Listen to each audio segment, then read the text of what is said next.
Kisah mantan asisten rumah tangga yang sukses dan menjadi miliarder dari bisnis skincare viral di media sosial. Lantas, siapakah sosok mantan ART yang kini sukses jadi bos skincare tersebut? Wanita tersebut adalah Erlini yang memiliki produk kecantikan bernama Pearl Cosmetic. Pearl Cosmetic adalah produk asli Indonesia yang telah berdiri sejak 2017.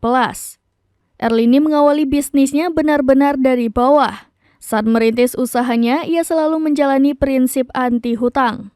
Tak heran jika ia membutuhkan waktu lama untuk mengumpulkan modal untuk mendirikan bisnisnya tersebut. Ia menciptakan bisnis dari tabungannya selama menjadi ART dan sesekali menjalankan bisnis online.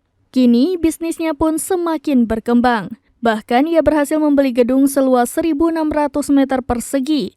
Gedung tersebut digunakan sebagai tempat para karyawannya bekerja.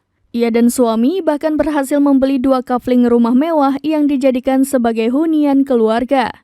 Satu rumahnya mencapai lebih dari 5 miliar rupiah. Di rumah tersebut, ia juga memperkerjakan banyak ART karena teringat dengan perjuangan masa lalunya.